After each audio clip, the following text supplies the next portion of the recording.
Hello folks, welcome to this video. Today we're experimenting with skirt steak. Beef inside skirt. This is the cut, not the outside, it's the inside. So instead of cooking this the regular way, cutting it into strips or just throwing it like this on the grill, what I'm going to do is I'm going to marinate this in onion, salt, pepper. That's it, 3 simple ingredients. But before doing that, what we're going to do different is we're going to cut this into little strips like this. And then after cutting them into the strips, we're going to cut it into cubes. So we'll end up with little pieces like this.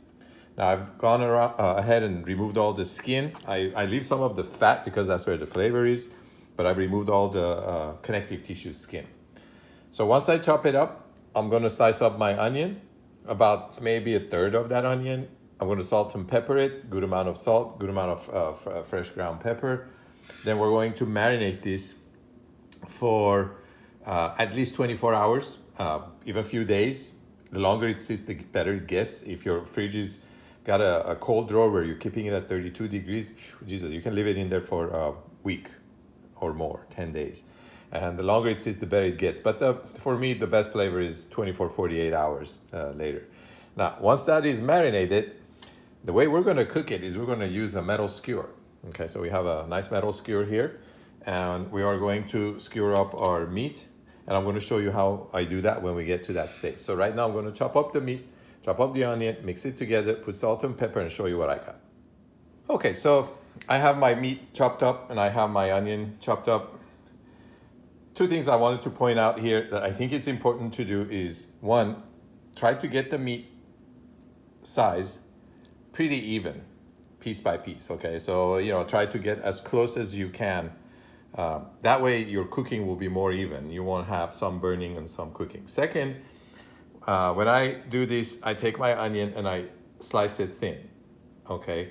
And the reason why I do that is when you slice it thin, you get more slices. When you get more slices, you get more surface area.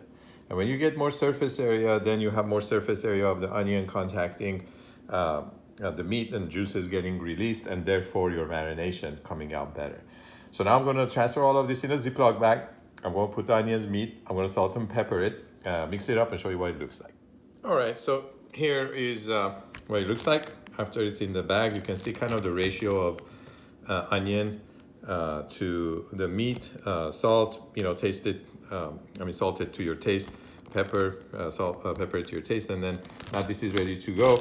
And I'm going to wrap this up and I'm going to put it in the refrigerator, and we're going to let it sit for at least 24 to 48. Okay, folks, so this is about 2 days later. We marinated this about 2 days ago. As you can see, the onions have soaked up the juices from the meat and given off their own. And I'll tell you, it's just smelling this bag, it smells so incredible. So what we're going to do next is we got our metal skewers here. We're going to take the cubes and we're going to skewer it on our skewers. One important fact about using metal skewers, that you can use wooden ones and put them on your barbecue rack, but metal skewers, what a lot of people don't think about is the fact that as it heats up, it cooks the meat from inside also.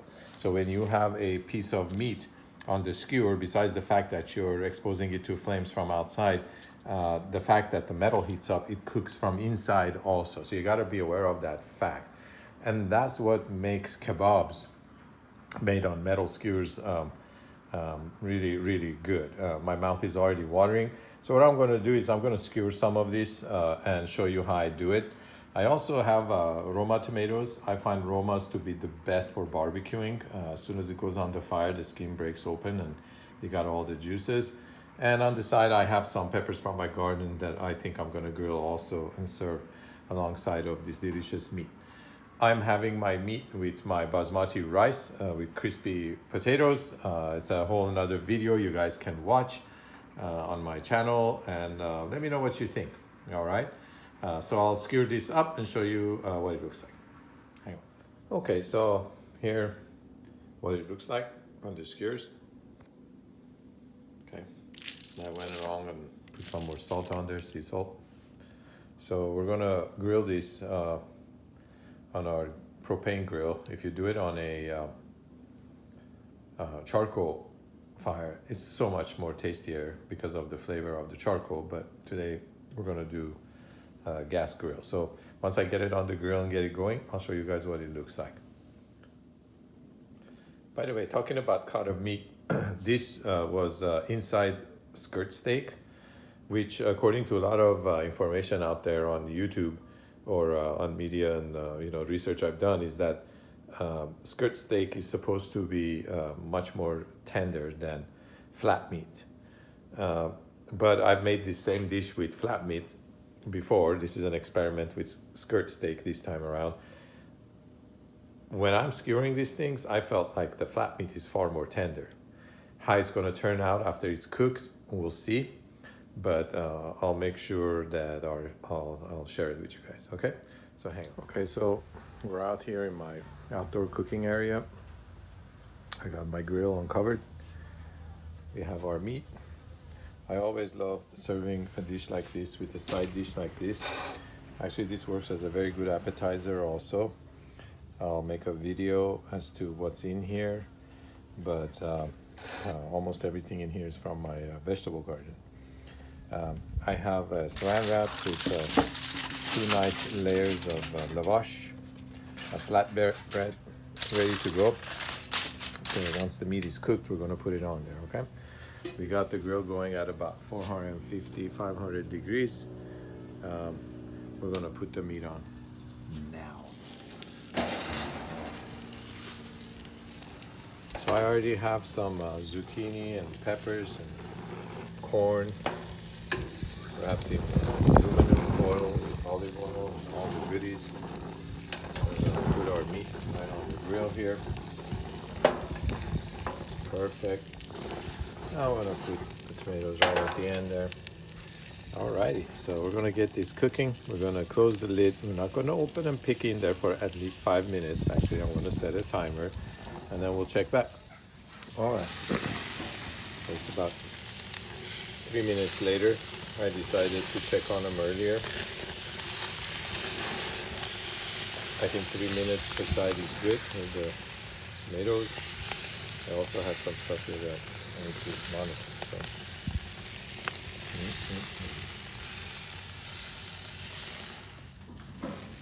So our 3 minute is up and it looks like our meat is done. Juices are running clear. Looks really good, smells good. So now we're going to remove it and put it on our bread here. Now remember, we talked about the skewers being hot. So what's going to happen is as it sits there with the on the skewers, it's going to cook from the inside. So it's going to continue cooking. So you want to take it off the grill a bit early. Tomatoes are ready also. Go on the side. We're going to let this rest for a bit, covered with aluminum foil. And we'll get back and I'll show you what it looks like. All right, folks. So here we have our kebabs, garnished with zucchinis, peppers, and tomatoes. It turned out pretty good. It smells good, tastes good. I had a little bite there. And I'm gonna serve this with my basmati rice with crispy potatoes. So if you haven't seen the video how to make that one, check it out. I think both of these dishes go excellently well together. Or you can have this as a sandwich with the bread and some of the herbs, a little bit of feta cheese, and just have a delicious carbohydrate-free meal, I guess, if you don't have the rice. Enjoy. So this is another way of making beef skirt, you know, a little bit different, experimental. A lot of people use this cut of meat for their fajitas, and they just make a whole steak. But I did it this way, and the chunks are just absolutely delicious. So you can see very, dropped in there. Looks beautiful. And I'm gonna, pretty tender, falls apart. And most important of all, is juicy. So yeah, Ooh, it's absolutely delicious. We're gonna cover this, let it rest a bit, and we're gonna have it with our rice, veggies, and just have a enjoyable meal. I hope you do too. This is how I like to have mine kebab. A little bit of sweet pepper, basil, lavash, and that's it. The meat will speak for itself. Enjoy. As to my experiment to see if skirt meat is more tender than flat meat, which most people on social media claim to be, flat meat being tougher than skirt. This is inside skirt, by the way, not outside. I understand outside skirt is more soft and tender, but everybody says that flat meat is more tough. Personally, after cooking both, I find them both to be the same. I didn't really feel any difference. With the skirt steak, I taste more fat. Obviously, as you can see, it has more fat in it. So, but they're both good. They're excellent. However you make it, fajitas, you make it kebabs, you make it however you like to do it as a piece of steak. I think they're both excellent cuts of meat that everybody can enjoy. So, bon appetit. So here's what my plate looks like. Got corn on the cob, got some basil, got some of the lavash that's been soaking up the juice, got my pepper, my beef, and I call that a little campfire right there where the meat is burning the tomatoes. So enjoy, live, laugh, and love.